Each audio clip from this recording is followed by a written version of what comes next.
안녕하세요. 3 그리고 4주의 일진사주 명리학 제380강 시작하도록 하겠습니다. 오늘은 양력으로 2019년 11월 21일이고요. 음력으로는 2019년 10월 25일입니다. 오늘 주어지는 명식 기해년 을해월 임술일이 되겠고요. 오늘의 일진 임술이 되겠습니다.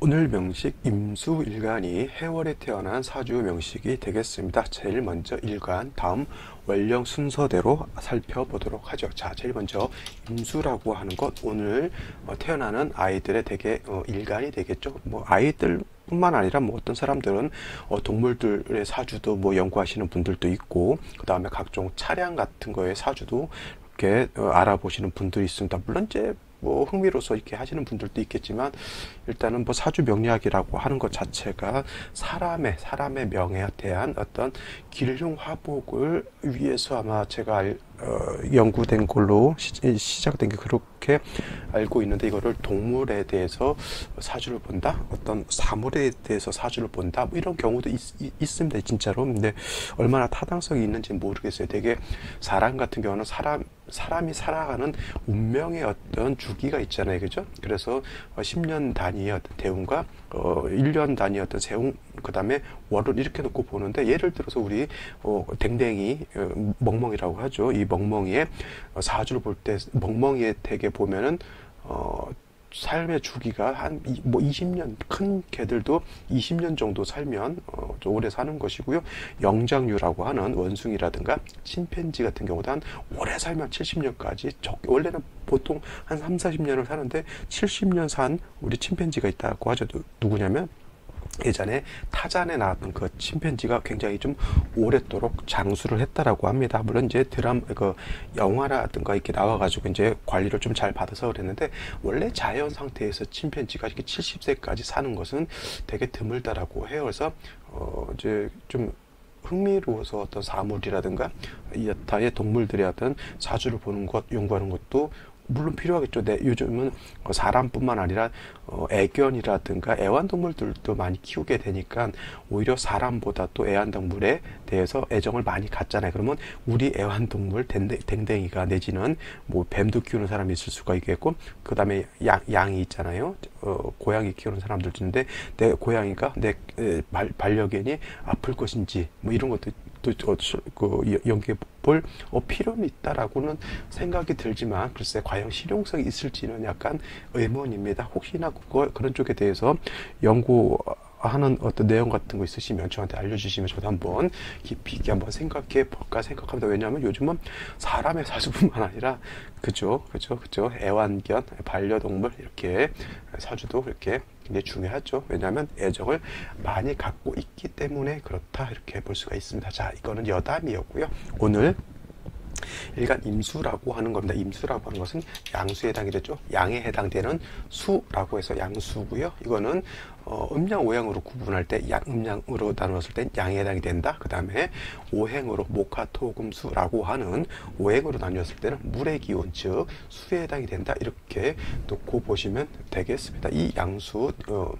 그 임수를 양수라고 하면 되게 좀 난해합니다. 양수가 뭔데, 이렇게 개념이 잡히질 않죠. 그래서 이걸 갖다 이제 비유를 할 때 되게 대해수라고 이렇게 비유를 하죠. 글자 끝 뜻 그대로 큰 대자 바다 해자 물수자죠. 그래서 대해수인 임수라고 하는 건 뭐예요? 바다라든가 뭐예요? 강이라든가 호수 같은 이러한 큰 물을 갖다가 되게 임수라고 이렇게 표현을 합니다. 자, 이거 양수면은 그게 반대되는, 반대된다라고 보기보다는 약간 상반되는, 대조되는 개념으로서 음수라고 하는 것도 아마 있을 수가 있을 거예요. 그죠? 그거는 이제 내일 공부하게 되는 개수라고 하는 것이 바로 음수에 해당이 되는데, 음양이라고 하는 개념이 있어요. 음양이라고 하는 이러한 개념이 있는데, 음양이라고 하는 개념은 서로 상극되고 서로 공격하는 그런 개념이 아니라 서로 모질란 것을 보충해주고 그 다음에 서로 돋보이게 만들 수 있는 것이 바로 오히려 음양의 개념이다라고 생각을 해주시면 좋겠고요.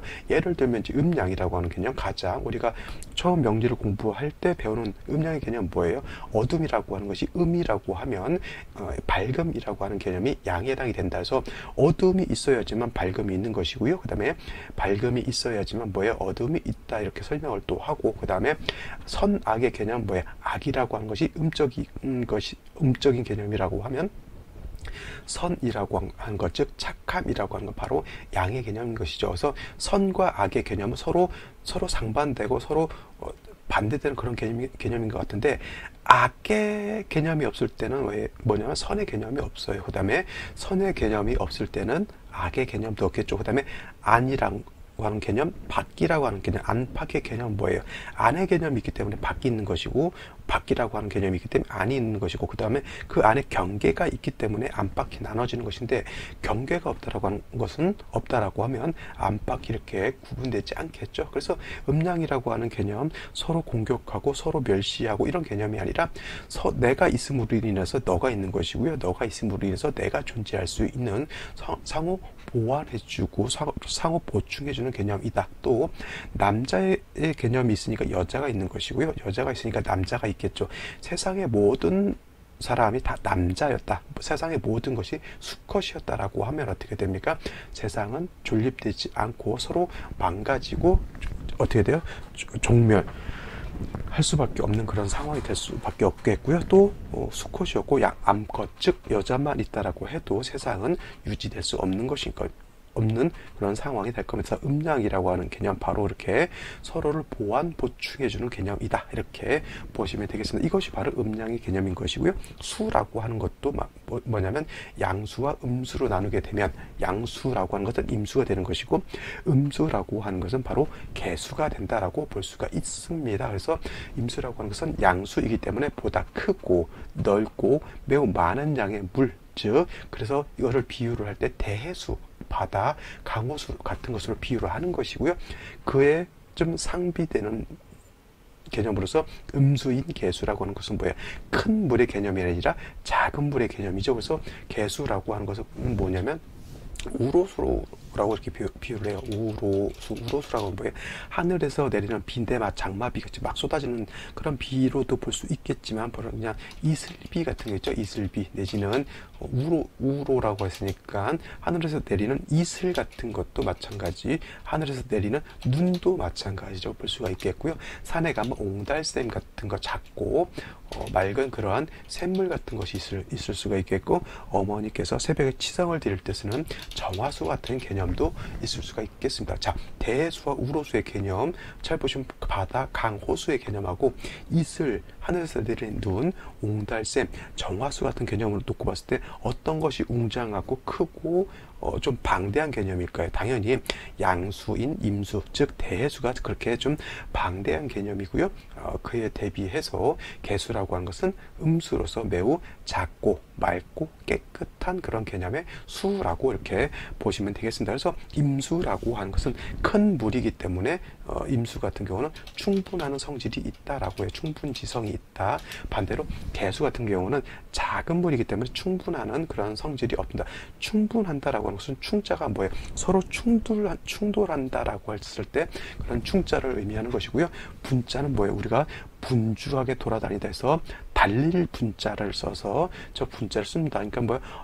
물이 갑자기 있다가 물이 흘러가게 되면 여기저기 부딪히고 깨있고 쓸고 내려가면서 여기저기 막 휩쓸고 돌아다니는 그런 성질을 가지고 있죠. 그것이 바로 충분한다라고 하는 그런 성향을 말하는 거예요. 것입니다. 그래서 임수라고 하는 것은 바로 왕하면 왕할수록 임수가 왕하다라고 하는 개념은 뭐예요? 물이 많다라고 하는 개념이죠. 큰 바다, 큰 강과 같은 것이니까. 그래서 임수라고 하는 것은 왕하면 왕할수록 바로 이 충분하는 성질이 매우 더 강해진다라고 볼 수가 있겠고, 이러한 임수의 충분하는 성질을 잘 달래주어야지만 임수가 잔잔하게 용도가 있을 수 있다, 이렇게 볼 수가 있겠죠. 그래서 임수라고 하는 것, 이 충분한 성질을 달래주기 위해서는 반드시 무토라고 하는 토로서, 즉 칠살로서 임수를 제방해야지만 용도가 있을 수 있다, 이렇게 설명을 드리겠습니다. 자, 이것이 바로 임수의 가장 기본적인 성질에 해당이 되는 곳이고요. 여기서 더 설명을 하자면, 수라고 하는 것은 계절로는 일단은 해자축을 떠나서 천간 임계수는 계절로는 뭐예요? 겨울에 해당이 되는 것이고요. 방향으로는 북방에 해당이 되는 것이고, 이런 자질구레한 어떤 내용들도 있지만 이거는 그냥 참고적으로만 아시면 될 것 갖고 너무 이렇게 깊이 뭐 아는 것과 모르는 것은 차이가 있겠지만 그런 것들은 그냥 인터넷이라든가 이렇게 살짝 둘러보시면 다 알 수 있는 내용이기 때문에 여기서 또 그러한 것까지 다 설명드리기는 매우 좀 시간상 부족하니까 좀 생략을 하도록 하겠습니다. 다음 월령, 월지, 해월에 대해서 한번 알아보도록 하죠. 자, 임수 일간이 태어난 월령, 해, 월에 해당이 됩니다. 제일 중요한 것 일간이라고 했고요. 그 일간이 어느 월에 태어났느냐가 가장 중요합니다. 왜냐하면 월령에 따라서 월령이라고 하는 것 계절이라고 했습니다. 계절에 따라서 오행의 왕상 휴수가 달라지죠. 예를 들면 임수가 해월이 아니라 인월이라든가 묘월 같은 때는 식상이 왕한 때에 있기 때문에 임수가 굉장히 약하고요. 그 다음에 임수가 4월, 5월에 태어났을 때는 절퇴지에 해당이 되기 때문에 더더군다나 더 약합니다. 근데 임수가 신월이라든가 6월 같은 때 태어나게 되면 임수를 생해주는 금이 왕한 때, 즉 인성이 왕할 때 태어났기 때문에 이때는 임수 자체가 왕하다라고 볼 수가 있겠고, 임수가 지금 공부하는 해월이라든가 자월 같은 때 태어났을 때는, 자, 이럴 때 태어났을 때는 임수가 임관지 내지는 제왕지에 태어났기 때문에 임수 자체가 매우 왕하다라고 하는 겁니다. 거기다 대고 계절에는 한열, 한습 이런 어떤 조후의 개념까지 내포하고 있기 때문에 매우 중요한 개념이다라고 볼 수가 있겠죠. 그래서 일간의 특성을 가장 먼저 알아야 되는 것이고요. 그 다음에 일간이 태어난 그 월령의 특성까지도 알아야지만 사주를 볼 때 아주 중요한 개념을 습득하고 사주를 볼 수 있는, 전체적인 큰 틀에서 사주를 볼 수 있는 안목을 배운다라고 이렇게 생각하시면 되겠죠. 자, 해월이라고 하는 거, 일단 해월이 됐든 자월이 됐든 이 월지라고 하는 개념은 뭐냐면 계절을 뜻한다라고 말했어요. 계절. 그래서 해월이라고 하는 건 초가을이 아니고 초겨울이죠. 자, 초겨울인데 이 해월이 되기 위해서는 절기로서는 입동이 지나야지만 해월로 접어들 수 있는 것이고요. 입동이 되기 전에는 해월이 아니라 술월에 그치게 됩니다. 그래서 계절이 바뀌는 것 24절기를 기준으로 한다는 것도 참고적으로 알아두시면 되겠습니다. 자, 해월 겨울이기 때문에 매우 기온이 어떻게 돼요? 기온이 매우 차갑다라고 하는 것보다 매우 살을 애는 듯이 매우 춥다 이렇게 볼 수도 있겠고 그냥 한랭하다라고도 볼 수가 있겠습니다. 중요한 건 뭐예요? 해월이 겨울이고 기온이 매우 차갑다, 그 다음에 한랭하다라고 하는 것은 뭐예요? 조후의 심각성을 조후의 심각성이라고 할까요? 조후가 매우 필요하다라고 하는 그런 것을 일단 염두에 두어야 한다라고 하는 그런 개념에 해당이 되고요. 이것이 하나의 월지를 봤을 때 필요한 월지를 봤을 때 캐치해야 할 하나의 행목에 해당이 되는 것이고, 그 다음에 임수라고 하는 것, 내일 공부하게 될 개수라고 하는 것도 마찬가지고, 해월이라든가 다음 월 자월에 태어났을 때는 일간이 약할까요? 왕할까요? 예, 당연히 왕합니다. 왜냐하면 포태법이라고 하는 것으로 봤을 때, 수는 해월에 이렇게 되면은 이때는 인관지에 해당이 되고요. 인관지에 해당이 돼서 매우 왕하다라고 볼 수가 있습니다. 그래서 아까도 서두에서 말씀드렸지만 임수라고 하는 것이 일간이 왕하게 되면 임수 자체가 큰 바닷물이기 때문에 자체에도 충분한 지성, 즉 여기저기 휩쓸고 내려가는 쓰나미가 일거나 파도가 일거나 큰 너울이 있는 것 같은 그런 습성을 가지고 있게 되는데, 해월이라든가 자월 또는 신월이라든가 이럴 때 태어나게 되면 임수 자체가 매우 왕하기 때문에 이러한 충분한 성질을 가지고 있다라고 하는 겁니다. 그래서 임수가 해월에 태어났을 때 이러한 충분한 성질을 어떻게 감당할 수 있느냐를 또 생각해 봐야 되겠죠. 그래서 임수가 해월에 태어났을 때 반드시 무토라고 하는 것이 있어 주어야지만 임수의 이런 충분한 성질을 막아낼 수 있다라고 볼 수가 있겠죠. 그래서 임수가 해월이 됐을 때 가장 필요한 신은 뭐예요? 무토가 있어야지만 임수를 제방할 수 있다라고 하는 것이 가장 핵심적인 용신이 될 수도 있다라고 보는 겁니다. 단 한 가지 더 살펴봐야 할 것, 포태법을 놓고 봤을 때 수는 임관지에 해당이 되지만은 토는 뭐예요? 토는 해에 이렇게 되면 해에 이르게 되면 이때는 뭐에 해당이 되냐면 절지에 해당이 되죠. 포태법 중에서 가장 먼저 시작하는 단계, 물론 장생부터 외우는 사람들은 장생 가장 먼저 아닌가 이렇게 볼 수도 있겠지만, 제가 가르칠 때는 절지부터, 가장 약한 절지부터 가르쳐 줍니다. 그래서 가장 약한 단계 절지가 아마도 가장 약하지 않을까라고 볼 수 있는데, 토가 해 이렇게 되면 바로 절지에 해당이 되기 때문에 토가 매우 약하다라고 하는 것 한 가지 또 핵심이 되겠죠. 그래서 임수는 왕한데 무토가 약하기 때문에 이 왕한 임수를 무토가 감당할 수 없다라고 하는 단점이 있습니다. 물론 이제 무토 자체가 지지로 뭐 술토 같은 것에 또 뿌리를 둘 수 있다라고 하면 뭐예요? 무토가 좀 세력을 얻어서 임수를 제할 수 있겠지만, 중요한 건 뭐예요? 한 가지 더, 해월은 매우 춥다. 그래서 조후가 매우 필요하다라고 하는 것도 한 가지 임수가 해월에 태어났을 때 지켜봐야 될 것에 해당이 됩니다. 그래서 해월에 태어나게 되면 무토로 임수를 제방을 하고 병화라든가 정화 같은 것으로서 조우하는 것도 필요하다라고 볼 수가 있겠죠. 그래서 병화라고 하는 것은 뭐예요? 해월에 조우도 하는 개념이 있겠지만은 약한 무토를 생조해줘서 무토가 임수를 제방할 수 있도록 제한다고 해서 임수를 파극하는 그런 개념이 아니라 임수를 갖다가 제방하는 개념이에요. 예를 들어서 소양강이라든가 어떤 여러 가지 팔당 이런 큰 강에 댐을 쌓아서 물을 가두게 되면 필요할 때 생활용수, 공업용수, 농업용수 이렇게 쓸 수가 있겠고요. 그 다음에 장마가 졌을 때 큰 물이, 장마가 졌을 때 물이 휩쓸고 내려가는 게 뭐예요? 그게 바로 임수가 충분한 성질이거든요. 근데 무토로서 제방을 쌓아놓게 되면 그 물이 크게 순간적으로 흘러가지 않도록 잘 가다둘 수가 있잖아요. 그러면 임수의 용도가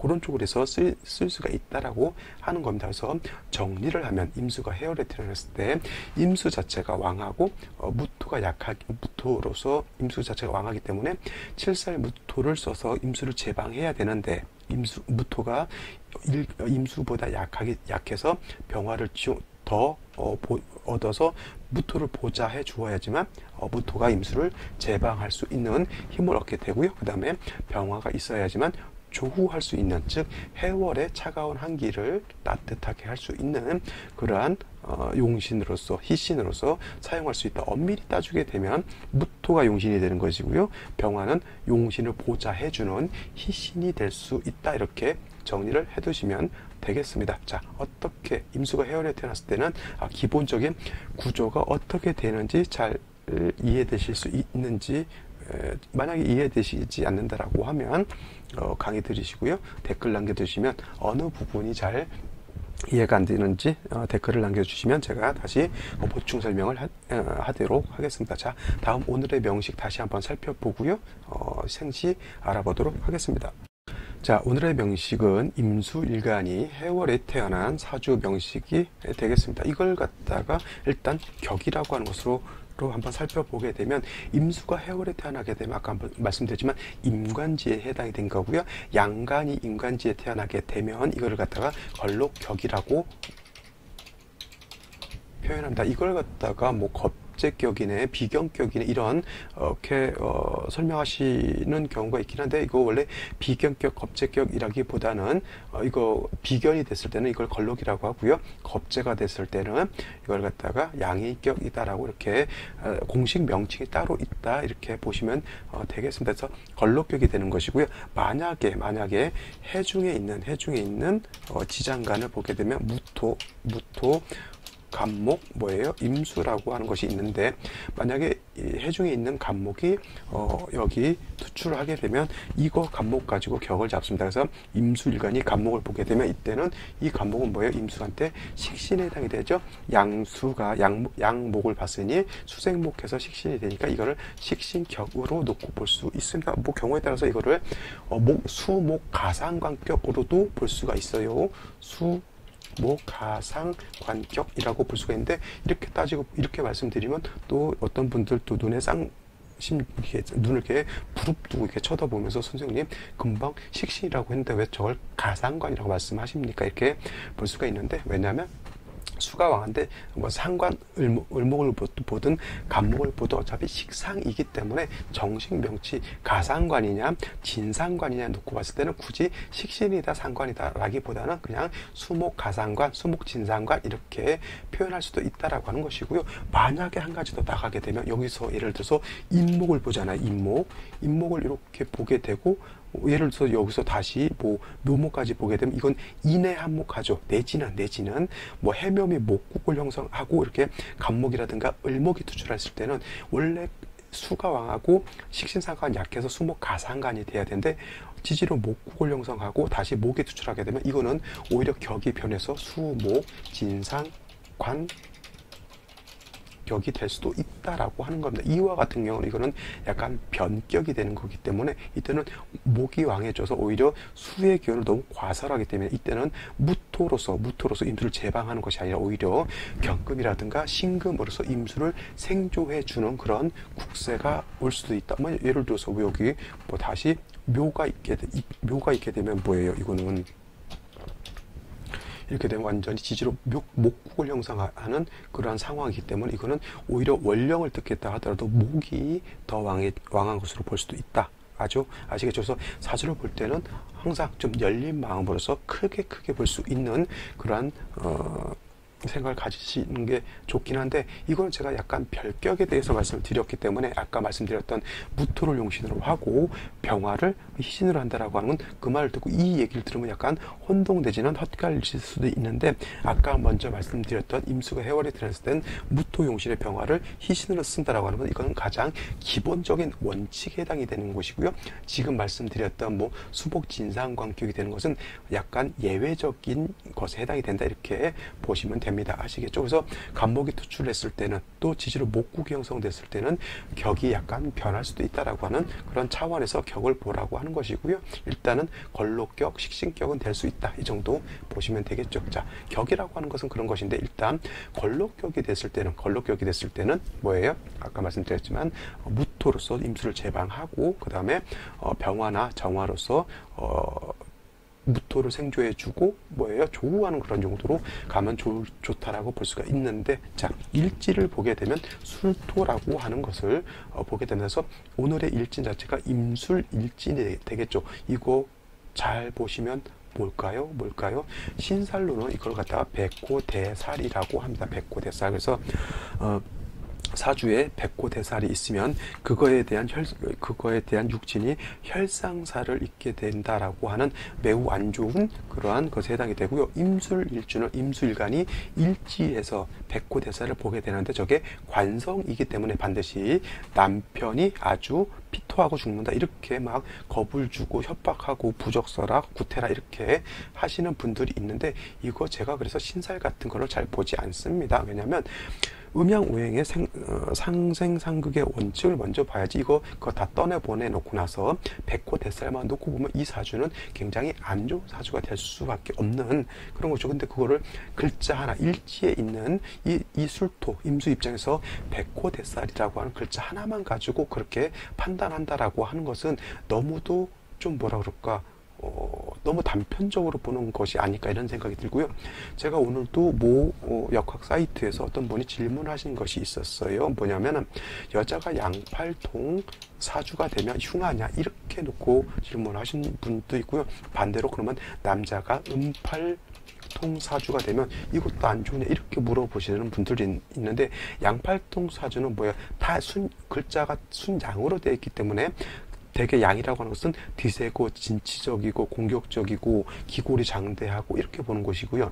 음팔통이라고 하는 것은 뭐예요? 음팔통이라고 하는 것은 여성스럽고 기가 약하고 좀 줏대가 좀 약하고 이렇게 보는 것이거든요. 그러니까 여자 같은 경우는 약간 수더분하고 적당히 기가 좀 센 것보다는 여자가 기가 세면 박복할 수밖에 없다라고 하는 그런 이론이기 때문에 여자가 양팔통 사주 되면 안 좋고 남자가 음팔통 사주 되면 안 좋다라고 하는데 이것도 너무 생극제와 이치를 보지 않고서 이것은 뭐예요? 그냥 글자가 순양이냐 순음이냐 이것만 놓고 봐서 사주가 좋다 나보다 판별하는 거잖아요. 이런 것은 제가 봤을 땐 좀 너무 단편적인 것들은 좀 사주를 볼 때 사주를 감명할 때 좀 좀 지양이라고 하죠. 지향이라고 하는 것은 계속 그렇게 하자는 얘기고요. 지양이라고 하는 것은 더 이상은 그렇게 보지 말자라고 하는 거잖아요. 그래서 그러한 좀 단편적인 것, 이런 것들은 좀 지양해야 될 그러한 사주 보는 방식이 아닐까 생각합니다. 자, 이 술토라고 하는 건 뭐예요? 올해 기해년이기 때문에 연지에 다시 해수가 있어요. 그러면 임수와 해월의天사 왕한데 연지에서 다시 해수를 보게 되면 이거는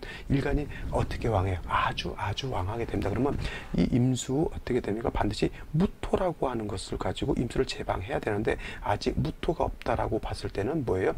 이 일지에 있는 술토를 가지고 임수를 제방할 수 있는데 술 중에 뭐예요? 무토가 쓰임새가 있는 겁니다. 그죠?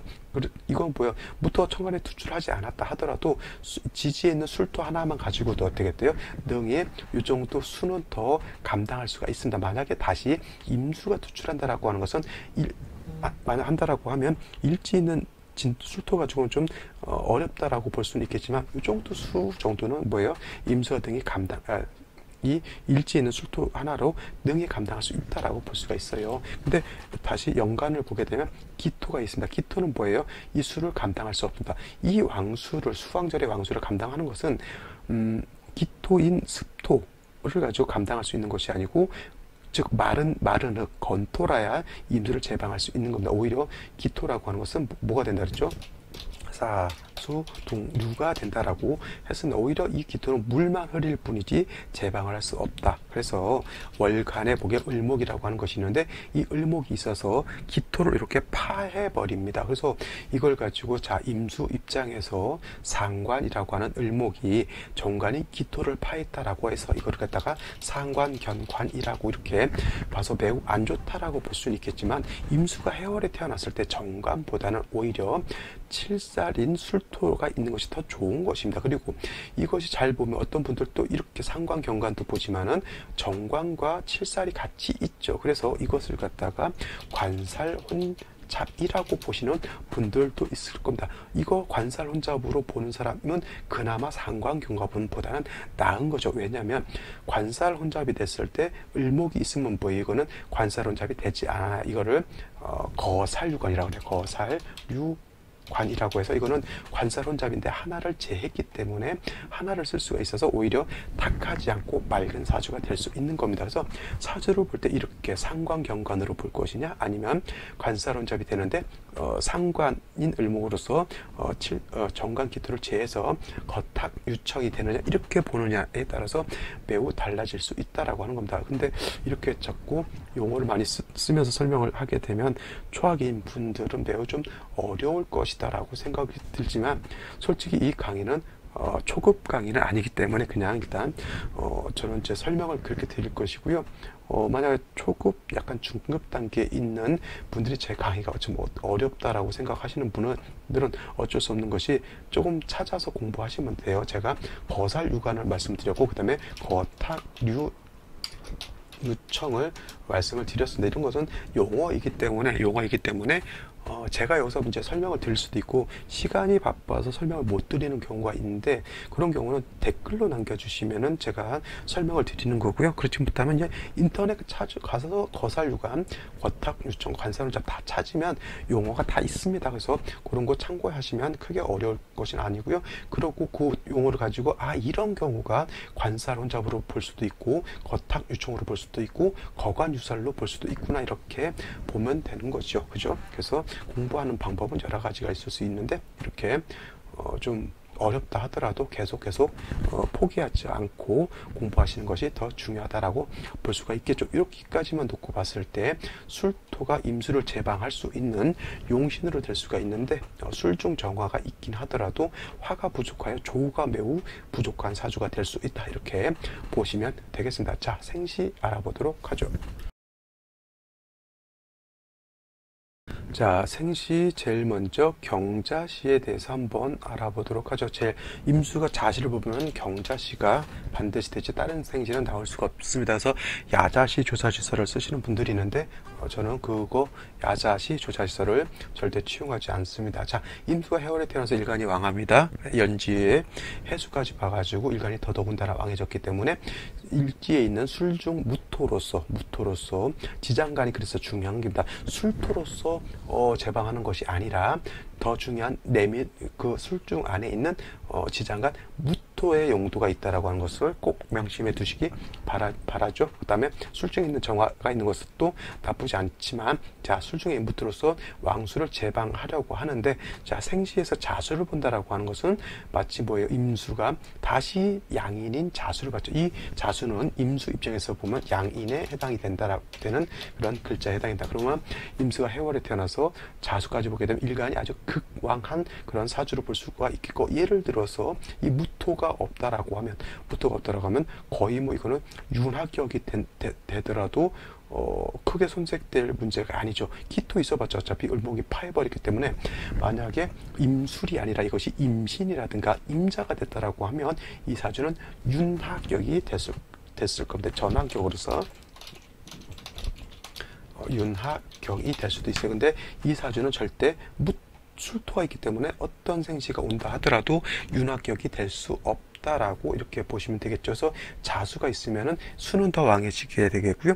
자수가 생김으로 인해서 사주의 기온은 어떻게 돼요? 더 하강해서 떨어진다라고 볼 수가 있습니다. 사주가 더 한습해진다라고 하는 것은 즉 조우의 필요성이 더 심각하게 필요한 것이고요. 그 다음에 경금이 있는 거 어떻게 돼요? 경금은 물론 술의 뿌리를 둬서 투출되어 있고요. 또 어떻게 보면 토의 기운을 설계하는 그런 나쁜 기신에 해당이 된다라고 볼 수가 있겠고, 이 경금이라고 하는 것은 다시 술을 생해주는 역할을 하기 때문에 오히려 이런 말 있죠. 때리는 시어미보다 말리는 시노이가 더 밉다고. 수가 왕에서 추워지는 것은 그래 겨울에 춥다라고 이렇게 생각하고 있어. 밖에서 달달달달 겨울에 떨고 있는데, 가끔 그런 영화 있죠. 길을 가고 있는데 추워서 막 달달달달 떨면서 가고 있는데 점포 주인이 청소하다가 물을 바깥에다 뿌렸는데 지나가는 행인이 물 맞아 봐봐요. 겨울에 찬물 맞으면 더 옵니다. 이것이죠. 수는 어차피 겨울이라 추워요. 뭐 자수해서 있으면 기온이 한 20도 정도 내려가는데, 경금이 있다라고 하는 건 뭐예요? 그 추운데 뭐예요? 물 뿌린 거하고 똑같습니다. 제가 이런 얘기 해도 되는지 모르겠지만, 군대에 있었어요. 군대 뭐 다 갔다 왔죠. 남자라고 하면. 저 군대 생활을 어디서 했냐면 제주도에 했습니다. 제주도 굉장히 따뜻하고 좋은 환상의 섬이죠. 하지만 여러분들, 그 제주도에서 군 생활하는 것은요, 제주도가 그냥 환상의 섬이 아니라고 하는 겁니다. 저도 그래서 제대를 할 때는 오줌을 넣을 때는 저때 제주도 방향으로는 오줌도 넣지 않겠다라고 하는 그런 각오를 가지고 제대를 했던 사람 중에 한 사람이죠. 제주도가 따뜻할 것 같은데 의외로 굉장히 좀 추운 그런 기후도 가지고 있겠고요. 좀 한라산 쪽으로 가까이 가면 더 춥습니다. 군대에서 밤에 빰빠라 같은 거 합니다. 그래서 코골 곤다거나 이런 경우 이제 오밤중 새벽 2, 3시에 이제 전체 집합을 해놓고, 그것도 빤스 바람에, 근데 그렇게 세워놓으면 덜 춥다 그래서 이놈의 거시기가 누군지 말씀 안 드리지만 물을 뿌립니다. 그러면 엄청 추워요. 감기 걸립니다. 마치 그와 같은 겁니다. 자, 수가 왕한 건 수가 왕한 거예요. 근데 금 자체가 다시 있게 되면은 술을 생해주기 때문에 어떻게 돼요? 더 추워질 수 있다라고 하는 거 제가 지금 강조 드린 겁니다. 아시겠죠? 자, 다음으로 신축시로 보죠. 신축시. 신축시가 된다라고 하면 이건 축술형이 되죠. 자, 축술형이 되면 서로 미워하고 뭐 시기하고 질투하고 이런 거 이렇게 하시는 것도 나쁘지 않다라고는 생각하지만, 축술형이 되면 일단 그냥 단순하게 토가 많아지기 때문에, 토가 용신일 땐 축이 되거나 형이 되는 거는 그렇게 나쁘지 않아요. 왜냐하면 토가 용신이기 때문에. 단 조우가 안 된다라고 하는 거지 화가 없잖아요. 그죠? 술중 정화 가지고는 이 국세를 전체적으로 따뜻하게 할 수 없습니다.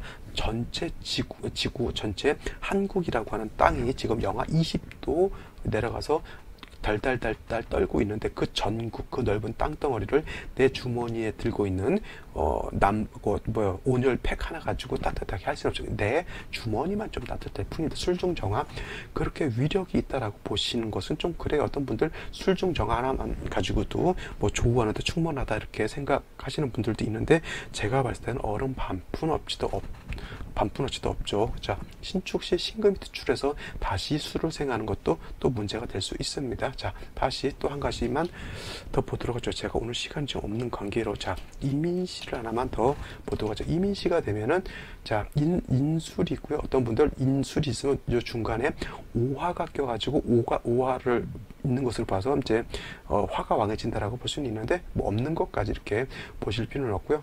이거는 뭐예요? 인중병화를 쓸 수가 있어요. 인중병화를 취용해서 쓸 수 있다. 어떤 분이 저한테 질문을 주신 것이 있어요. 잘 들어보세요. 자, 추울 때 모기 조우를 할 수 있느냐라고 물어보셨는데, 이건 이렇게 생각하셔야 돼요. 조우라고 하는 것은 뜨거운 것은 차갑게 만드는 것이고요. 차가운 것은 따뜻하게 만드는 것이기 때문에 조우라는 것은 뜨거운 것을 차갑게 만드는 것은 수가 조우라는 것이고요.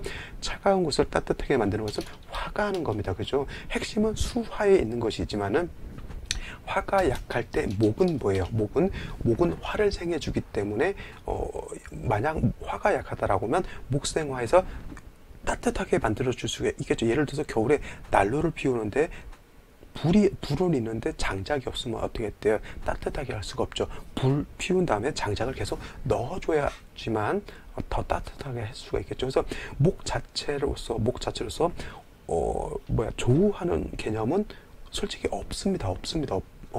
없지만 목이라고 하는 것은 화를 생해줄 수 있는 그런 연료 같은 개념이 될 수가 있겠고요. 그 다음에 한여름에 수가 있어야지만 시원하게 하실 수 있는데 만약에 수가 약하다고 하면 금이 있어야죠. 그래서 금생수 해야지만 수가 왕해져서 뜨거운 여름에 에어컨 튼 것 같이 그렇게 시원해질 수가 있는데 에어컨은 있는데 전기가 들어오지 않는다라고 하면 에어컨이 무용지물이죠. 에어컨 자체를 수라고 하면은 에어컨에 전기가 들어와야지만 에어컨에서 찬바람이 나오는 거하고 똑같습니다. 그래서 금목 가지고 조우하는 것이 아니라 수화 가지고 조우를 하는 것이고요. 금목은 어떻게 됩니까? 그 수화를 생조해 줄 수 있는 그러한 역할을 합니다. 근데 한 가지 이걸 보셔야 돼요. 자, 지지로 묘목이 있고요. 지지로 인목이 있을 때 이거는 약간 뉘앙스가 달라요. 묘목 안에는 일단 지장간을 보는 것인데 묘목 안에는 간목이라고 하는 것과 을목이라고 하는 것이 있고요. 그죠? 그 다음에 이 인목 안에는 뭐가 있냐면 무토, 병화, 간목이라고 하는 것이 있습니다. 이때는 인목은 인중병화가 있기 때문에 이건 화가 있는 거예요. 그죠? 그래서 인중병화로서 조우를 할 수 있는 것이지 목 가지고 조우하는 것이 아니라고 하는 것이고요. 그 다음에 묘목 안에는 그냥 순수한 목이 있기 때문에 묘목 가지고는 조우가 되지 않는다라고 하는 겁니다. 즉 아시겠죠? 조우는 화가 하는 것이고 목이 하는 것이 아닌데 인목 가지고 조우를 할 수 있다라고 하는 것은 뭐냐면 인중병화가 있기 때문에 조우를 할 수 있다라고 하는 겁니다. 같은 이치로 뭐예요? 신금, 이 신금으로서 조우할 수 있다라고 하는 것은 뭐예요? 신중 임수가 있기 때문에 임수 가지고 조우를 한다라고 이렇게 보면 되는 겁니다. 자, 아시겠죠? 이렇게 지금 이민을 말씀드린 건 뭐예요? 인중병화가 있기 때문에 인중병화로서 조우할 수 있다라고 하는 것 제가 말씀드리기 위해서 이민시를 한번 마지막으로 한번 선택해 봤습니다. 자, 오늘은 여기까지 설명드리고요. 보지 않은 생시들이 오늘 좀 많이 있습니다. 이거 꼭 한 번씩 살펴보시기를 부탁드리겠습니다. 자, 궁금하신 점 댓글 남겨주시면 좋겠고요. 그 다음에 자, 구독 내지는 좋아요 이런 것도 한번 체크해 주시면 감사하겠습니다. 자, 오늘 여기까지 설명드리고요. 저는 내일 또 찾아뵙도록 하겠습니다. 감사합니다.